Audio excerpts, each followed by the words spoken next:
Penghayatan sunnah Rasulullah SAW dalam berdakwah. Setiap ayat Al-Quran diperintahkan untuk ditulis oleh Nabi Muhammad SAW setelah Allah menurunkannya. Kemuliaan Al-Quran juga sentiasa dikaitkan dengan fungsi para sahabat, iaitu Abu Bakar, Umar Ibn Khattab dan seterusnya, yang mesti dicatat dalam mushaf dan yang telah diperhalusi dengan nama Mushaf Uthmaniyah semasa zaman Uthman bin Affan. Hadis adalah perkataan, perbuatan dan persetujuan Nabi terhadap perbuatan para sahabat. Pada tahun 571 Masihi, Nabi Muhammad SAW dilahirkan di Mekah. Beliau berasal dari keluarga bangsawan Arab, iaitu Bani Hashim, dari kabilah Quraisy yang dianggap bertanggungjawab menjaga Kaabah yang didirikan oleh Nabi Ibrahim dan anaknya Ismail. Abdullah, iaitu bapa Nabi, adalah anak bongsu kepada Abdul Muttalib. Abdullah meninggal dunia sebelum kelahiran anaknya. 6 tahun kemudian, ibu Nabi iaitu Aminah pula meninggal dunia pada tanggal 17 Ramadan tahun 611 Masihi, ketika baginda berumur 40 tahun dan merenung di Gua Hira. Malaikat Jibril muncul di hadapannya menyampaikan wahyu pertama Allah, dengan nama Tuhanmu yang menciptakan, bacalah. Dia mengajar lelaki apa yang mereka tidak faham. Ini adalah ayat-ayat pertama Al-Quran yang diturunkan. Mereka tidak menyuruh Nabi Muhammad mengajak manusia kepada suatu agama, dan tidak pula mereka memberitahunya bahawa dia adalah utusan Allah. Akan tetapi ayat-ayat tersebut mencolok dengan cara yang tidak disedari oleh Nabi Muhammad. Itulah sebabnya dia pulang ke rumah dengan gemetar. Juga dia dipeluk erat oleh Jibril beberapa kali sebelum dilepaskan dan disuruh membaca, seperti yang dikatakan sebelum ini. Jibril tidak muncul lagi untuk masa yang lama selepas wahyu awal ini, tetapi Nabi Muhammad menunggunya dan sentiasa pergi ke Gua Hira untuk melihatnya. Wahyu menyatakan, wahai orang berselimut, bangunlah dan ingatlah, kamu mengagungkan Tuhanmu dan membersihkan pakaianmu, meninggalkan dosa dan tidak memberi untuk mendapatkan pahala yang lebih, dan bersabarlah dalam melaksanakan perintah Tuhanmu. Rasulullah SAW memulakan dakwah Islam dengan turunnya tarekat. Peringkat awal adalah berdakwah secara rahsia dalam keluarga terdekatnya dan dalam kalangan rakan sekerjanya.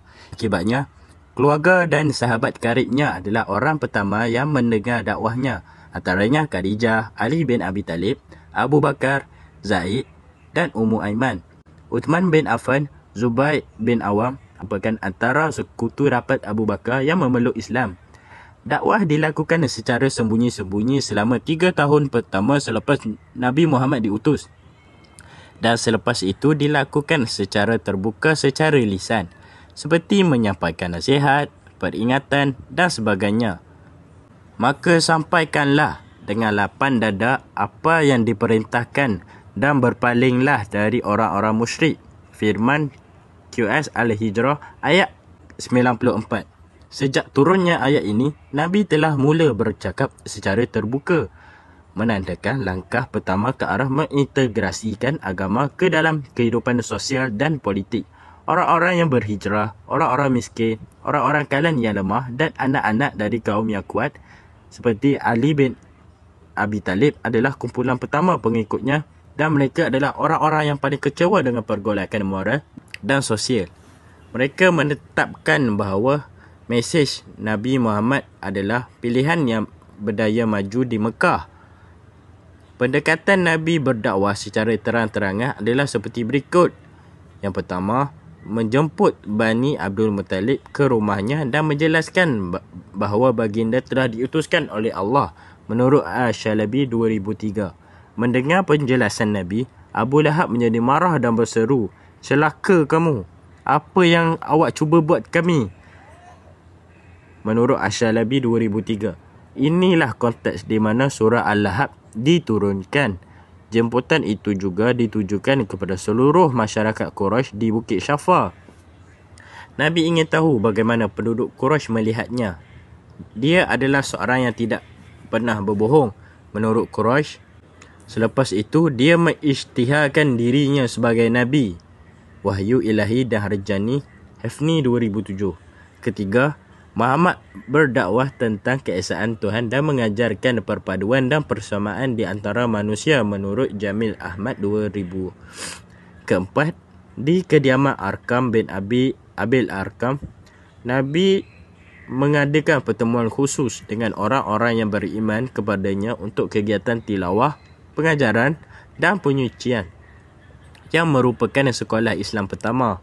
Kelima, sebahagian daripada pengikut Nabi meninggalkan Mekah menuju Ethiopia, sebuah negara di seberang Laut Merah, untuk mencari tempat perlindungan atau melarikan diri menurut Bernard 2000. Mengikuti dakwah Nabi yang terus terang, para pemimpin Quraisy mula cuba menghalang dakwah Nabi. Cabaran Quraisy menjadi lebih sukar apabila bilangan pengikut Nabi bertambah.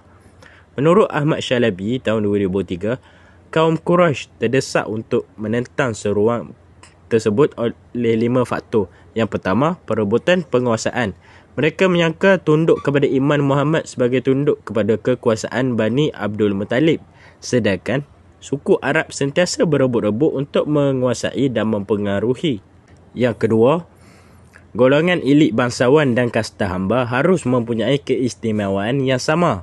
Orang Arab terbahagi kepada kasta. Setiap orang ditugaskan kepada kasta yang tidak dapat diatasinya.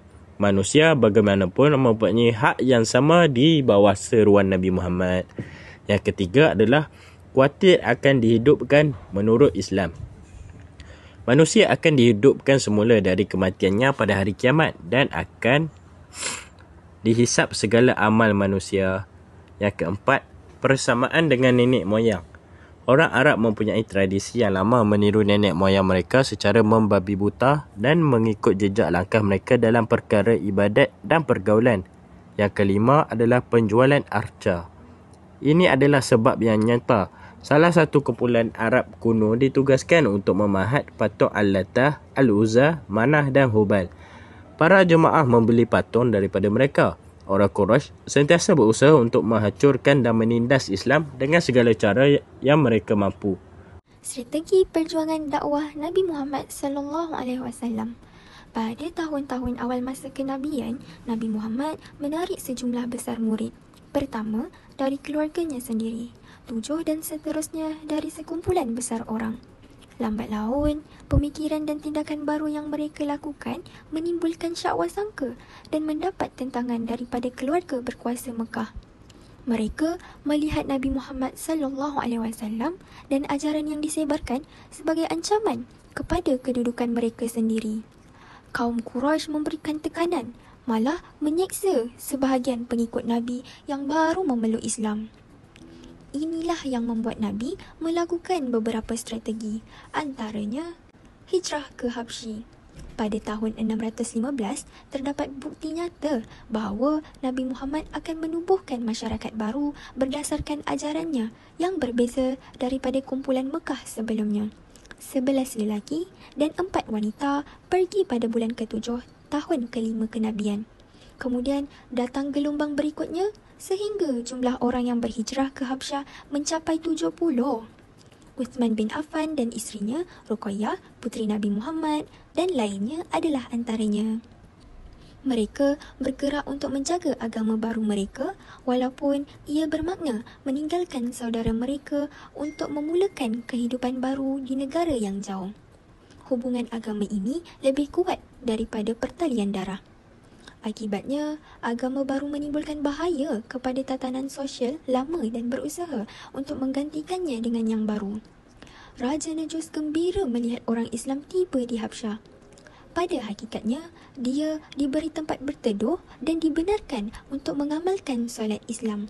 Dia juga menolak permohonan Quraisy untuk mengembalikan orang-orang beriman ke Mekah. Apabila pengikut Nabi berpindah ke Habsyah, beliau terus berdakwah di Mekah. Bani Hashim memberinya perlindungan. Hamzah bin Abdul Muttalib dan Umar bin Khattab, 2 tokoh Quraisy, memeluk Islam.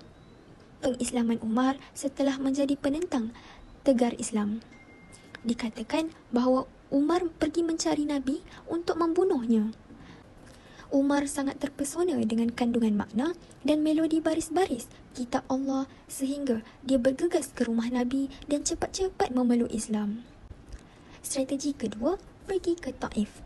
Tahun ke-10 kenabian Nabi Muhammad dikenali sebagai tahun berkabung kerana 2 orang yang disayanginya, Siti Khadijah dan Abu Talib, telah meninggal dunia. Kedua orang ini adalah pembela dan pelindung Mekah yang tangguh, kuat dan disukai ramai. Disebabkan kesakitan Nabi Muhammad SAW semakin hebat, selepas kematian Siti Khadijah dan Abu Talib, orang kafir Quraisy semakin memberanikan diri untuk mengganggu dan mencederakan baginda. Akibatnya, beliau merancang untuk meluaskan zon dan dakwahnya di luar Mekah, seperti ke Taif. Beliau telah ditemani ke Thailand oleh Zaid bin Harithah. Perjalanannya ke Thailand adalah untuk menyebarkan Islam di kalangan pembesar dan ketua suku Thailand. Nabi berharap agar mesejnya diterima oleh orang Thai, tetapi harapannya musnah dan dia dibuang dan dihina dengan cara yang mengerikan. Pemuda Thai Siti menghalaunya dan merejamnya. Mereka tidak mampu mengambil kesempatan kerana jika mereka memilih Islam sebagai pegangan baru, sudah pasti mereka akan dilayan dengan teruk oleh penduduk Mekah. Berdasarkan apa yang mereka perolehi daripada Abu Jahal, golongan bangsawan Thai percaya Muhammad adalah orang gila yang dibuang dari Mekah. Dan apa yang Muhammad ajarkan adalah kepalsuan besar yang akan menyesatkan orang Arab. Yang ketiga, Perjanjian Aqabah. Pengisytiharan Nabi terhadap penduduk Yathrib yang datang ke Mekah pada musim haji memulakan Perjanjian Aqabah. Sebahagian daripada mereka menyahut seruan Nabi dan memeluk Islam. Ini adalah titik tinggi dalam dakwah Nabi kerana penerimaan masyarakat Yathrib terhadap mesej yang disampaikannya menandakan permulaan lembaran baru dalam usahanya menyebarkan ajaran Islam. Akhirnya, pada tahun 621, Perjanjian Aqabah I ditandatangani, diikuti dengan Perjanjian Aqabah II setahun kemudian. Mereka memenuhi janji itu dengan mengajak Nabi dan pengikutnya untuk tinggal di kota mereka dan bahkan melantik Nabi sebagai perantara dan pendamai dalam konflik mereka. Mereka juga menyatakan kesediaan mereka untuk membela Nabi dan pengikutnya serta menyertai baginda dalam perjalanannya dari Mekah ke kota mereka. Nabi menggunakan perjanjian ini untuk menghantar kira-kira 60 keluarga ke Yathrib terlebih dahulu dan kemudian baginda mengikuti mereka ke Yathrib. Pergerakan Nabi dan pengikutnya dari Mekah ke Yathrib yang dikenali dalam bahasa Arab sebagai hijrah, yang secara harfiah bermaksud hijrah atau berpindah, adalah peristiwa penting dalam kerasulan Muhammad.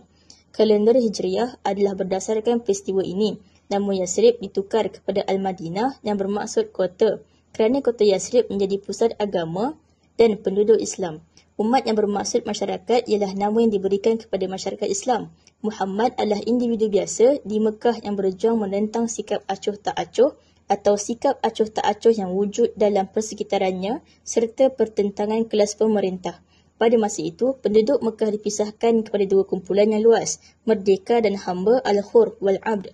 Mereka dibahagikan kepada dua kumpulan berdasarkan kekayaan. Yang kaya dan yang miskin, al-aghniya wal-fuqara. Mereka hanya mengetahui yang berkuasa dan yang lemah dalam kuasa politik al-malak wal-du'afa. Hamba bukan sahaja tidak dianggap sebagai manusia, tetapi juga ditukar seperti haiwan, melahirkan anak perempuan satu penghinaan yang besar. Ingatlah ketika gadis itu ditanya dosa, apakah yang mereka lakukan sehingga menyebabkan mereka dibunuh, kata Al-Quran. Nabi Muhammad adalah Nabi terakhir yang diutuskan oleh Allah SWT dan baginda adalah keturunan dari keturunan Nabi Ismail bin Ibrahim yang mulia. Muhammad kecil dibesarkan di kampung Bani Sa'ad jauh dari bandar, dikelilingi oleh alam semula jadi yang segar dan suasana yang semula jadi. Dia dijaga oleh Halimah. Lalu, baginda ditinggalkan oleh ayahnya ketika dia masih dalam kandungan, kemudian ditinggalkan oleh ibunya dan juga datuknya.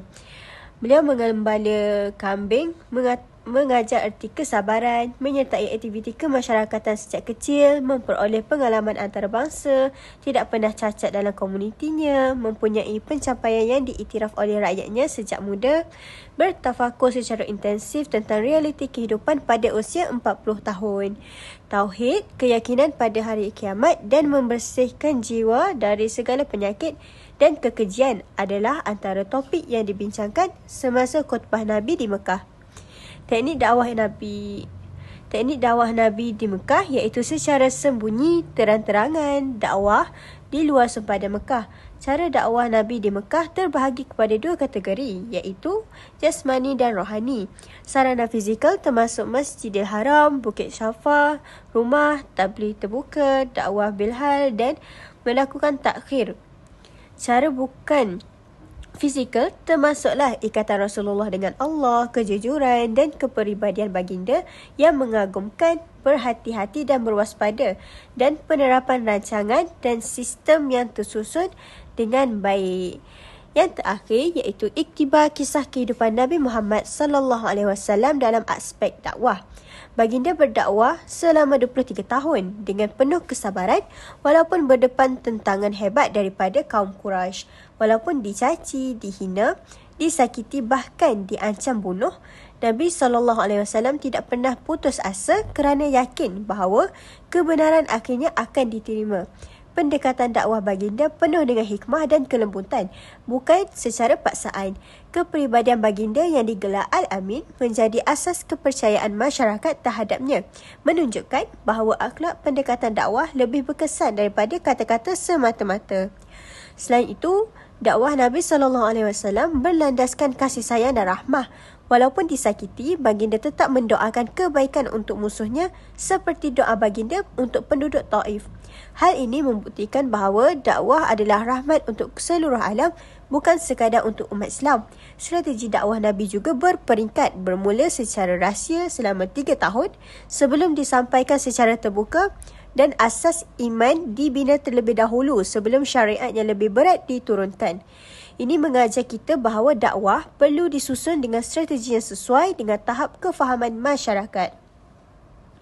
Keteguhan prinsip Nabi SAW juga menjadi teladan.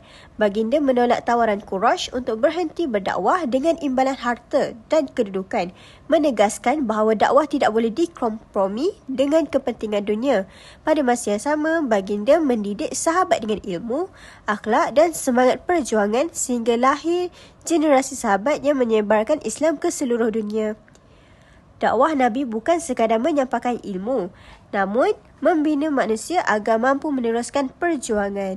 Secara keseluruhannya, kisah dakwah Nabi SAW mengajar kita bahawa dakwah adalah perjuangan panjang yang memerlukan kesabaran, strategi, akhlak mulia dan kasih sayang. Hal ini bukan sekadar menyampaikan ilmu, namun membentuk hati manusia agar tunduk kepada Allah. Inilah iktibar besar yang boleh kita ambil daripada kehidupan baginda sebagai pendakwah yang penuh rahmah dan keteguhan. Sekian, terima kasih.